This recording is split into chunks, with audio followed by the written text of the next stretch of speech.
Salut Kan McTavish. On oublie les pyjamas noirs, les bombes fumigènes, les sauts périlleux. Alors je sais, c'est pas sexy, hein, mais les véritables shinobi étaient des maîtres de l'infiltration si discrets et tellement mal aimés que l'histoire a failli oublier leur existence. La dernière fois, on a vu comment les ninjas sont nés. Aujourd'hui, on va voir comment ces simples paysans sont devenus l'arme la plus redoutée du Japon avant de disparaître dans l'ombre pour de bon. Petit disclaimer avant de commencer, comme pour la vidéo précédente, je vais me servir de la famille de Momochi Tamba pour te raconter cette histoire d'Iga. Mais les sources sont limitées, elles sont peu fiables et surtout, aucun historien ne valide à 100% l'existence de Momochi Tamba. Je m'appuie principalement sur les travaux de l'historien Jean-François Sourier et l'Iranki, qui est la chronique du chaos d'Iga, qui date de 1679, donc postérieur aux événements. Quand c'est postérieur en histoire, il faut se méfier un peu.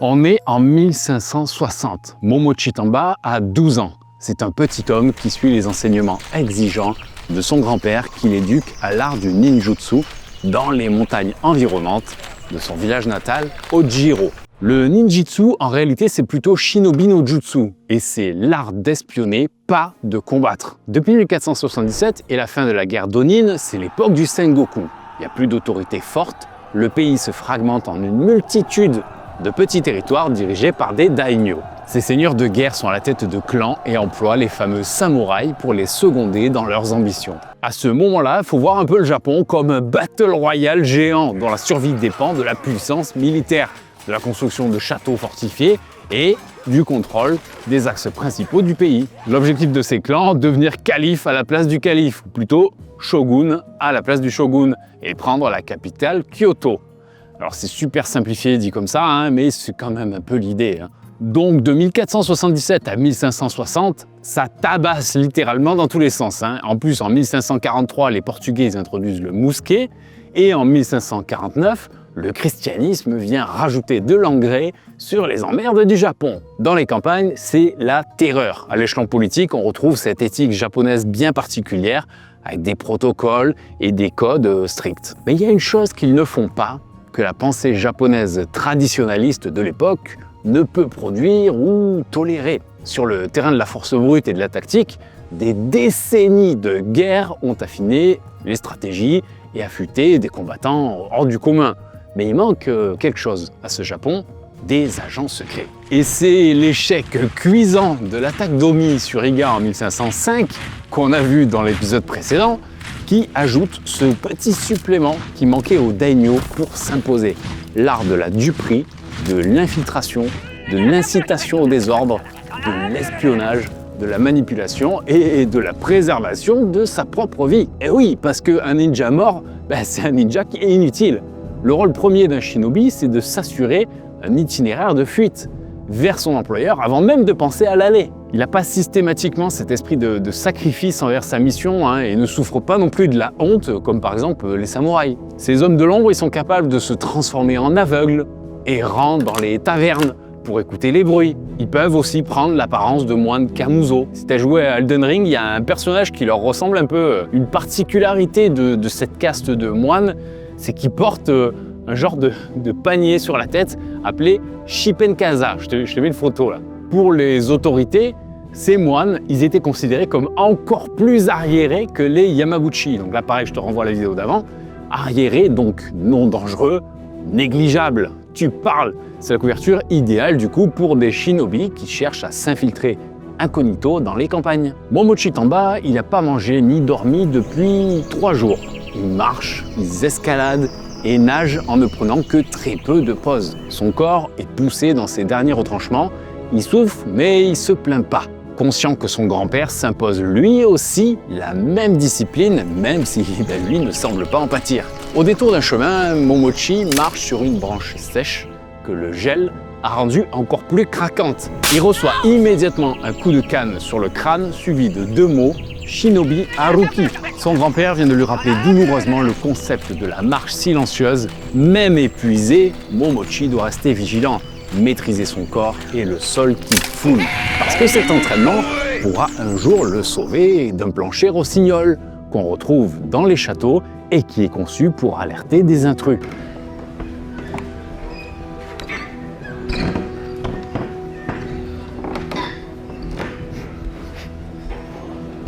Petit aparté d'ailleurs, si tu n'as pas lu l'incroyable trilogie du clan des Autori de Liane Hearn, je te la recommande chaudement.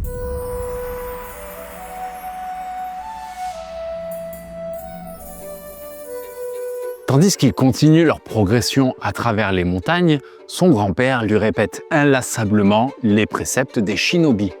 Connaître les hommes sans que eux ne le connaissent. Sens de l'observation, contrôle de ses nerfs, dominer sa peur en toutes circonstances, apaiser son souffle, le dévier au besoin, manger peu et surtout être inodore. Cet entraînement que dispense systématiquement Iga à ses citoyens professionnalise les shinobi qui s'exportent dans tout le Japon. En Iga, c'était devenu traditionnel que les hommes partent louer leurs services aux seigneurs voisins. Cette date de 1505, c'est un peu la transition entre l'emploi ponctuel de groupes de brigands, non fiables par certains seigneurs, et la légitimité des shinobi de l'ensemble des provinces du Japon qu'on a confiance et nécessité à employer pour remplir toutes sortes de missions. Alors attention, en Iga, c'était pas un genre de service militaire, c'est plutôt des compétences particulières rattachées à un système éducatif qui implique chaque citoyen d'Iga dans la défense de son territoire. En 1560, Iga est pacifié depuis 55 ans.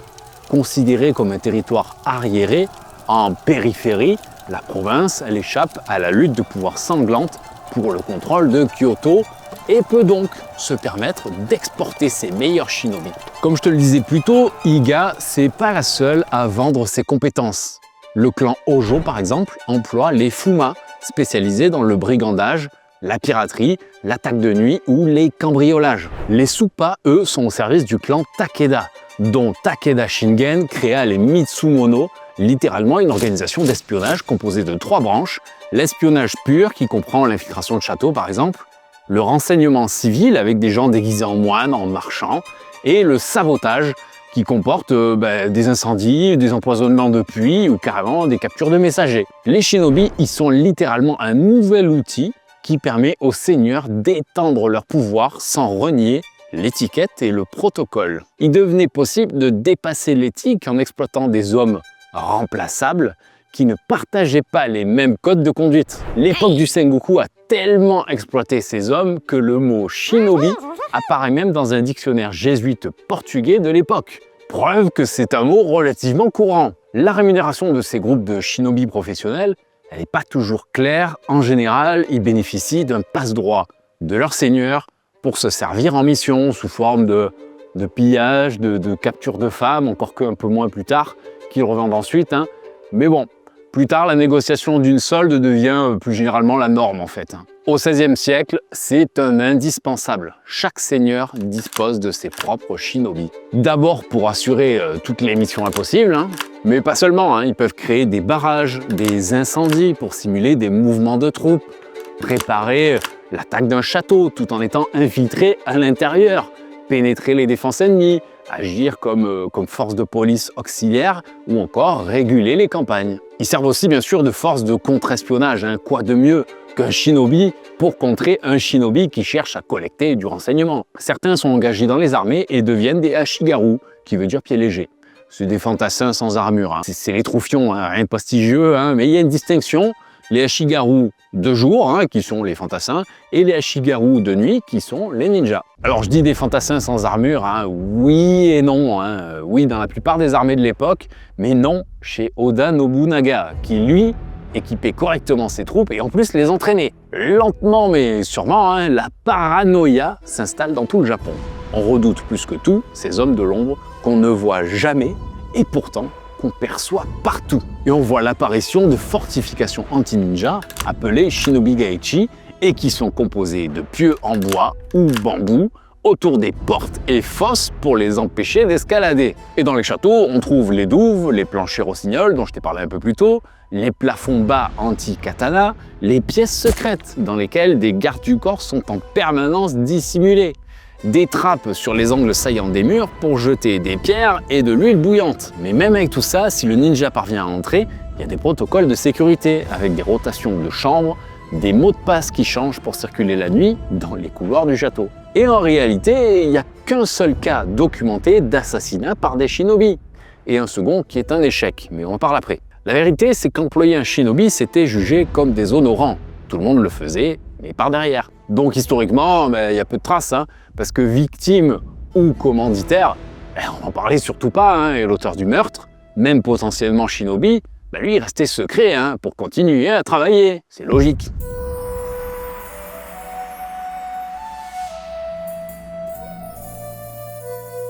Pendant que Momochi continue d'endurer la montagne, plus loin, à l'ouest d'Iga, dans l'actuelle préfecture de Nara, Shimotsuge no Kizaru est à la tête d'un commando de 10 shinobi d'Iga.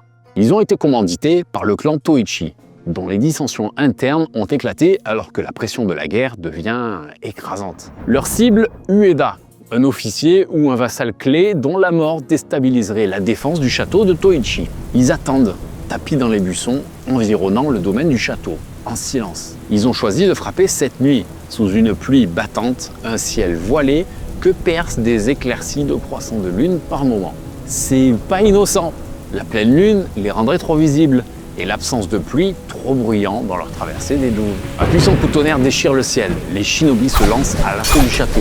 Pour franchir les douves, ils projettent des grappins de l'autre côté, afin de ne pas risquer de s'embourber dans des plantes envahissantes, se percer les pieds sur des pieux sous-marins ou encore déclencher des cordes à clochettes. Paradoxalement, être dans un château la nuit était extrêmement flippant. Il y avait des rondes pour jeter régulièrement des pierres ou des torches depuis les coursives, pour vérifier que des ninjas ne tentaient pas d'entrer. Chaque ombre était prétexte à poser la main sur le katana. En général, le grand froid était plutôt un allié des samouraïs.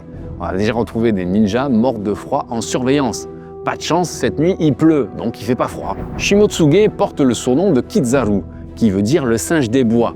Pour lui, l'agilité est un talent inné. Rapidement, le commando se hisse. Il déjoue la garde et se faufile dans la chambre de Ueda, où 4 de ses proches dorment à ses côtés. Ils sont tous les 5 exécutés froidement dans leur sommeil. Les shinobi repartent ensuite comme des ombres. Les meurtres ne seront découverts que le lendemain matin. Et voici le seul assassinat documenté de tout le Japon perpétré par des shinobi. Le reste n'est que légende, peur et paranoïa. Les shinobi du Japon, finalement, sont des proto-services secrets et des forces spéciales hyper qualifiées. C'est pragmatique, méticuleux et implacable. Pour atteindre leurs objectifs, ils exploitent des méthodes non conventionnelles. Méthodes non conventionnelles qui passent par l'emploi ponctuel de femmes. Je vais casser un mythe, c'est celui des kunoichi. Faut que je mette quelques clous dans le cercueil, parce qu'apparemment dans la vidéo précédente, c'était pas assez. Donc du coup, je vais te parler des fameuses femmes ninja. Elles apparaissent effectivement dans le Banzen Shukai qui date de 1676.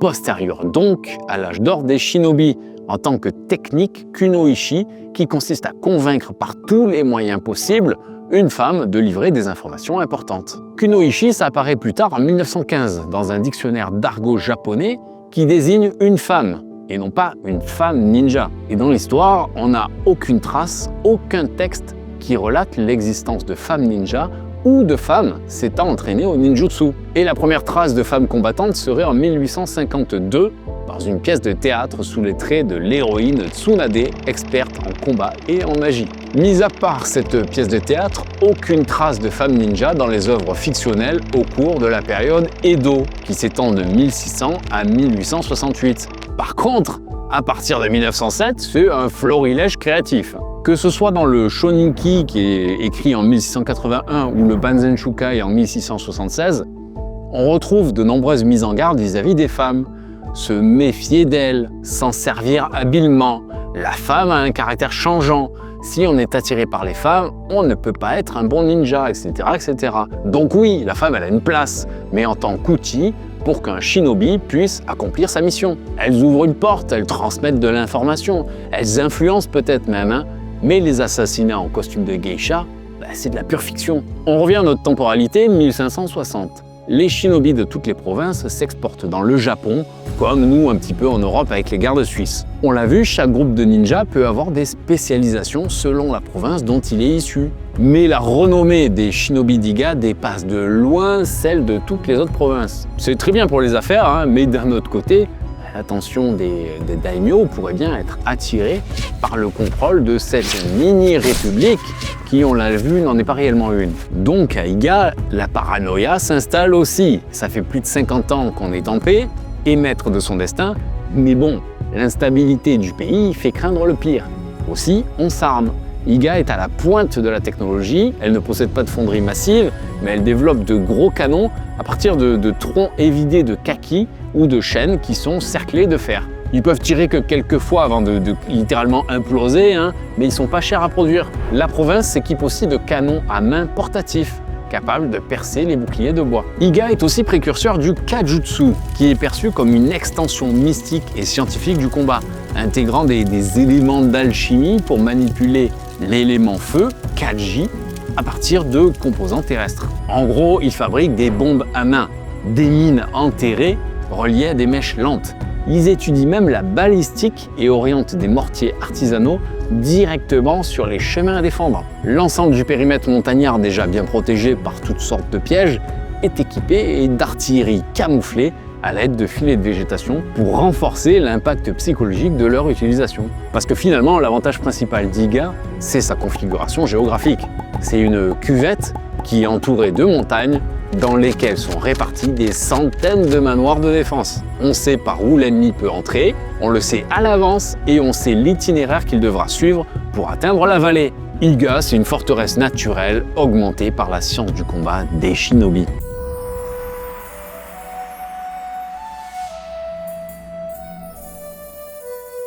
Pendant ce temps-là, Oda Nobunaga, le chef du clan Oda, émerge comme une figure forte du Japon. Il a remporté des batailles mémorables comme celle d'Okeazama en 1560 qui choque tout le Japon et pour cause, Oda il aligne 3000 guerriers contre 40 000 pour son adversaire. Et il gagne la bataille, je te spoile rien, au cas où on se fasse un jour une vidéo sur le clan Oda, dis-moi dans les commentaires si ça t'intéresse. Et maintenant, il cherche un prétexte pour entrer dans Kyoto. Parce que oui, tous ces daimyo, ils se foutent sur la tronche, mais ils n'assument pas vraiment ouvertement le fait, pour la plupart, de vouloir devenir shogun. C'est pas honorable quoi, ça doit se faire au mérite, il faut une justification morale, politique, pour ne pas être considéré comme un usurpateur. Donc il ne doit en rester qu'un. C'est un certain Yoshiaki qui va donner ce prétexte en demandant à Oda de l'aider à devenir shogun en lançant une action militaire contre Kyoto. Et Yoshiaki, c'est pas n'importe qui, c'est un fils d'ex-shogun, donc ça donnerait à Oda sa caution de légitimité. Problème, sur son chemin, la province d'Omi, tenue par les seigneurs Rokaku, on en a parlé dans la vidéo précédente, refuse le passage à Oda Nobunaga. Pour Oda, pas de souci, il ravage le sud de la province et en 21 jours, 18 châteaux tombent, mettant en déroute les Rokaku. De 1570 à 1573, Oda va attaquer le nord jusqu'à faire piller Omi. 780 samouraïs de Iga et Koga vont périr dans ces attaques. Koga, pour rappel, c'est un clan ninja, un peu comme Iga, mais qui est dans la province de Omi et qui jusqu'à présent était toléré par les seigneurs Rokaku. Une fois maître de la province, et pour marquer sa domination, il y construit Azushi, le plus spectaculaire château du Japon. Les 53 familles du clan Koga ne peuvent rien faire, elles sont vaincues. Pour Iga, ça pue un peu, ça sent le sapin, les taux se resserrent. Omi, qui abritait le clan Koga, qui était rival, mais dans le fond allié, lui-même toléré par le clan Rokaku, est remplacé par des autorités classiques sans affinité avec Iga. Aussi, en 1570, sentant un peu le vent tourner, quelqu'un, on ne sait pas qui, commandite l'assassinat d'Oda Nobunaga à Shijutani Zenjubo, un tireur d'élite provenant d'Iga. Et l'histoire, elle aurait pu basculer à ce moment-là. Mais non, la balle de son arquebuse touche Oda au niveau de son armure, mais ne le tue pas. C'est un échec. En 1578, Yoshiaki est installé depuis quelque temps comme 15e shogun. C'est carrément la marionnette d'Oda qui, lui, continue d'étendre son domaine. Nobukatsu, son fils, maître de la province d'Ise, envoie un de ses vassaux pour rénover le château de Murayama, situé en plein milieu d'Iga, sa voisine. Comme dit l'adage, tel père, tel fils. Nobukatsu, il cherche un peu à étendre son domaine et voir, pourquoi pas, absorber Iga. Muramaya, ce serait un bon relais, un très bon point d'entrée même. Mais Momochi Tamba, il sent le danger arriver. Aussi, dès l'entrée du convoi du vassal dans les montagnes d'Iga, Momochi les fait suivre. Âgé de 30 ans, il est au sommet de son art. Introuvable en Iga, il semble qu'il occupe plusieurs fonctions différentes à plusieurs endroits à la fois, c'est dire la renommée du type. C'est un maître shinobi qui est attaché à sa terre. Comme une traînée de poudre, les 66 familles du Domyoshu, la fameuse mafia familiale d'Iga, sont alertées et mobilisent des hommes. En plein jour, des milliers d'hommes affluent de toutes parts et prennent d'assaut le château. Shinobi, shisamurai, paysans, c'est une armée diversifiée qui, en même pas quelques heures, submerge le château qui est ravagé par les flammes. Nobukatsu, il est humilié par ses clodos qui occupent un territoire si petit et si pauvre que même lui se demande pourquoi ils le défendent aussi ardemment. Hors de question de rester sur cet échec, en 1579, il lève une armée de 8000 hommes bien décidés à écraser Iga. Mais le réseau d'espionnage fait son œuvre et ils sont avertis de l'arrivée de cette armée bien avant le premier pas dans les montagnes environnantes. La mobilisation générale est lancée, Iga prépare ses défenses et sa stratégie. Les Shisamurai y grimpent dans les cols avec quelques hommes pour bloquer les colonnes. Les chemins sont rétrécis ou entravés, des hommes postés dans les bois ou cachés derrière des rideaux de bambou. Stratégiquement, les hommes d'Iga y referment, y réduisent et orientent le flux potentiel de l'armée vers les axes piégés, vers les embuscades prévues. C'est l'aboutissement d'une doctrine de guérilla brillante et implacable dans un territoire qu'ils ont appris à maîtriser au fil des décennies. Quand Nobukatsu il entre dans les montagnes, comme les Yamabuchi Domi avant lui, le bonhomme il est confiant, il a le sourire aux lèvres. Ces 8000 hommes entraînés et équipés vont rapidement écraser ces paysans. Fût-il shinobi que ça ne changerait rien. Il progresse à travers la forêt sur ce qui semble être un unique chemin. Soudain, une flèche transperce un ashigaru qui s'écroule au sol. Nobukatsu est surpris, il ordonne à 20 hommes d'emprunter le petit chemin d'où est partie la flèche. Rapidement, les soldats pourchassent ce qui semble être un fantôme dans une gorge de la montagne et tombent sur un cul-de-sac. Ils sont soudain bombardés de rondins, de cailloux et de flèches. Ils tentent de faire marche arrière, mais un énorme bloc de roche bloque le passage. Les shinobi viennent de bloquer le chemin d'évacuation. Tous les hommes sont sauvagement massacrés et leurs cris d'horreur terrifient le reste de l'armée de Nobukatsu.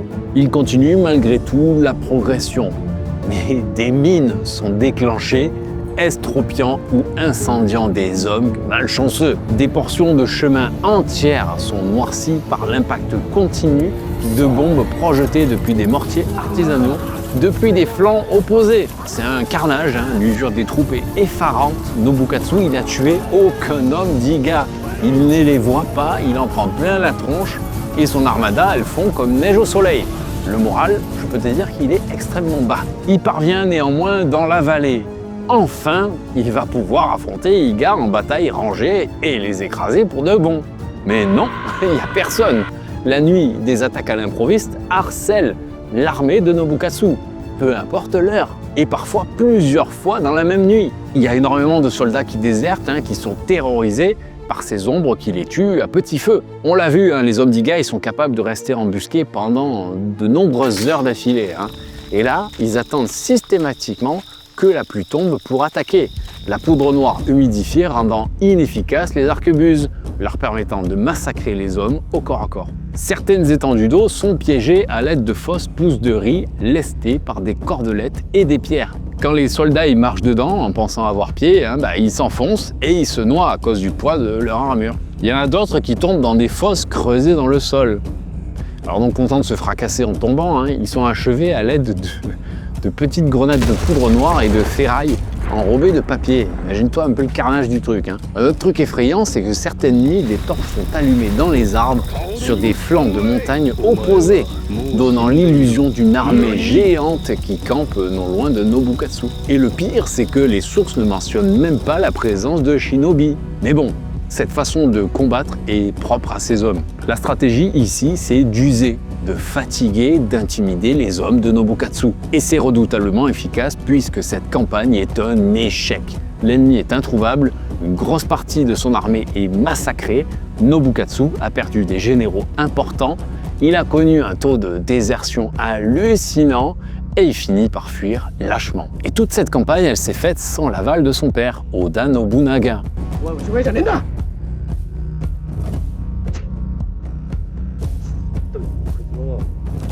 Qui est furieux, il envoie une lettre incendiaire à son fils et lui dit « Tu as fait preuve d'une bêtise sans nom.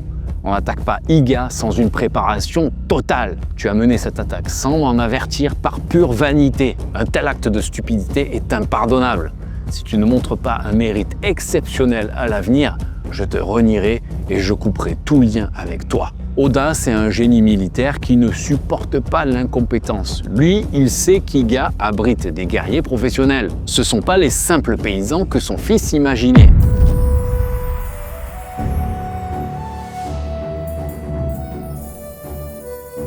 Aussi, 2 ans plus tard, en 1581, pour laver l'affront, Oda Nobunaga prend le chemin d'Iga. On dit que c'est la seconde guerre de Tensho Iga. Il a avec lui 44 000 hommes, des canons, des arquebuses, des mousquets et de la cavalerie. Contrairement à son fils, Oda y prend Iga très au sérieux. Il sait très bien qu'une simple attaque ne suffirait pas à prendre le contrôle de la province. Il faut exterminer ces gens.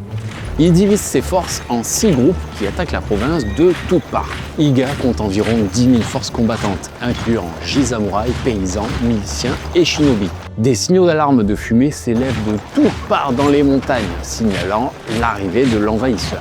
Comme contre Nobukatsu, Momochi Tamba, il organise la résistance.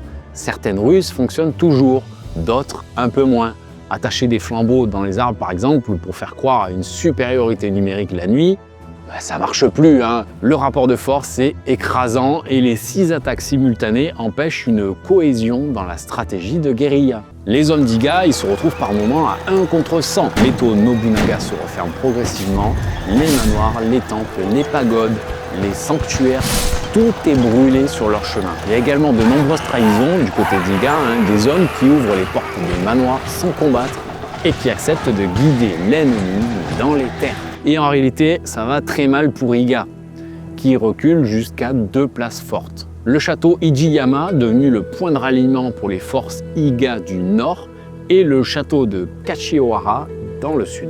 Le premier à être la cible des troupes ennemies, c'est Ijiyama. Il est assiégé par Nobukatsu, qui est carrément en croisade pour obtenir le pardon de son père. Les défenseurs, ils peuvent que lancer des assauts la nuit contre les réserves de poudre noire, et essayer d'abattre des officiers avec leurs archers d'élite. Mais rapidement à court de vivre, le château finit par tomber d'épuisement. Il est réduit en cendres, mais une partie des survivants parvient à fuir à l'aide de galeries souterraines et gagne le dernier bastion ninja d'Iga, l'ultime rempart contre Nobunaga, le château de Kashiwara. Momochi Tamba, il organise la défense. Il sait que ce combat sera difficile, mais il baisse pas les bras. Il régule les flux de provisions qui affluent au château avec les survivants d'autres combats perdus au nord. Puis, il se retire dans une pièce. Il s'assoit en position de méditation. Il visualise dans son esprit 9 sinogrammes dérivés du Kijikiri du Shugendo. C'est une pratique ésotérique qui invoque 9 forces, le ciel, le dragon, le tigre, le roi, la vie, la victoire, la droiture, l'eau, ce qui est grand et ce qui est sourd. Il écrit ces symboles sur une feuille de papier, il la froisse, il la met dans sa bouche et l'avale avec de l'eau bénite. Maintenant, il est prêt. Oda Nobunaga, il est averti des techniques d'évasion shinobi de ses places fortes. Aussi, il fait construire immédiatement après son arrivée des palissades et des fossés autour du château pour prévenir toute fuite. Le bastion est ensuite bombardé de façon continue par des centaines d'arquebuses, des grenades incendiaires et des canons. Des explosions, des projectiles et des flammes ravagent les 1600 hommes, femmes et enfants réfugiés à l'intérieur de ce piège mortel. Malgré toute son expérience, son entraînement et son leadership hors du commun, Momochi Tamba est impuissant face à cette démonstration de force. Et pour éviter le massacre de tous les civils, les chefs d'Iga négocient une reddition. Le château se rend. Nobunaga n'est même pas présent. En réalité, il a piloté toute l'attaque de la province depuis son château d'Azushi en Omi. Il ne voulait pas donner à Iga l'honneur de sa présence immédiate. Momochi Tamba disparaît complètement de l'histoire après cette attaque. Il n'apparaît pas dans les listes de morts, mais on ne trouve pas non plus de traces de son nom dans les registres postérieurs. Est-ce qu'il est mort? Est-ce qu'il s'est enfui? Tout ça, ça appartient à la légende. Quoi qu'il en soit, l'attaque elle a duré 2 semaines avec environ 300 à 500 têtes coupées par jour, hommes, femmes et enfants jusqu'à 4 ans. Le professeur A.L. Sadler donne un décompte un peu plus précis dans son bouquin sur Tokugawa. Il dit que 3170 têtes sont collectées en Iga.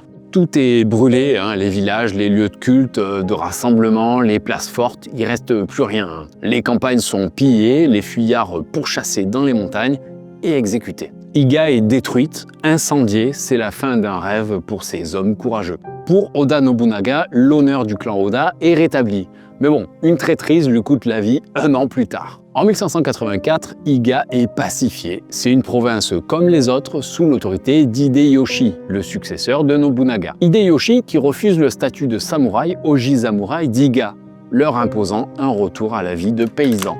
Cela dit, il est conscient de la valeur de certains de ces hommes et recrute des shinobi comme hommes de main, une sorte de proto-CIA quoi. Cela dit, le Japon il veut plus de la menace de ces hommes de l'ombre.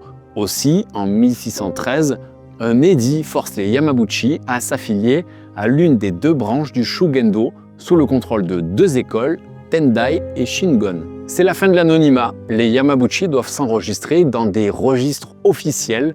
Un shinobi ne peut plus se déguiser en moine errant aussi facilement sans risquer d'être contrôlé par l'administration religieuse. Le Shugendo passe d'une pratique sauvage et guerrière à une pratique rituelle et urbaine.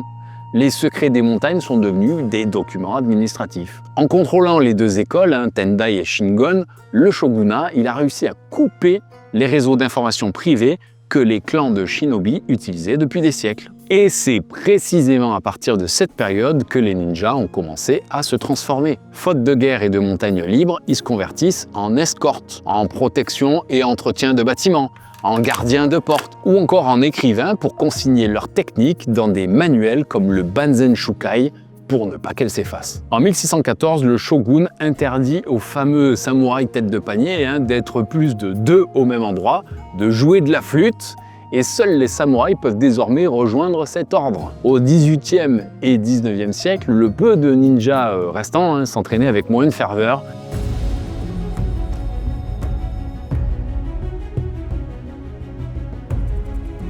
Et sont bien souvent de simples salariés de fief. Certains, avec des compétences en pharmacopée et thérapeutique, deviennent apothicaires ou médecins. Et en 1853, les USA menacent le Japon avec des canonnières. La guerre moderne est là, les ninjas suivis des samouraïs deviennent complètement obsolètes. Et pourtant, tu vas rire, une dernière tentative va démontrer l'attachement du Japon à ses traditions en envoyant Shinzaburo Yasusuke en mission secrète. En 1864, il doit monter sur le navire américain du Commodore Perry, qui est à l'ancre dans le port. Arrivé sur place, il se rend compte qu'il est impossible de monter sur un bateau militaire sans être vu. Il y arrive cependant au cours d'une fête, ce qui me fait penser à un film de Jackie Chan, je crois que c'est Rush Hour. Et il ramène triomphalement à son seigneur en Iga 2 cigarettes, une feuille de papier avec des propos vulgaires en néerlandais et 2 morceaux de pain. Ils sont complètement déconnectés du monde moderne. S'ensuit un rapide changement culturel au Japon qui est forcé de s'ouvrir au monde. Les shinobi deviennent les ninjas, un magnifique outil de rayonnement culturel à l'international qui participe encore plus à brouiller les pistes entre le réel et le mythe de ces hommes de l'ombre. Voilà, c'est la fin de cette vidéo, j'espère qu'elle t'a plu, dis-moi-le dans les commentaires. Si cet esprit de résistance et de liberté t'a parlé, je t'invite à rejoindre notre clan parce que c'est que des vidéos comme ça. Et si tu veux m'aider concrètement à produire les prochains épisodes et du coup garantir mon indépendance, tu peux me soutenir sur Tipeee ou via le bouton rejoindre juste en dessous. Un autre moyen, si tu as envie de te faire plaisir tout en portant les couleurs de la chaîne, c'est de jeter un œil à la boutique officielle. Tu verras, il y a même des trucs sur le clan Iga. Un immense merci à toi, force et honneur. À la prochaine. Oh,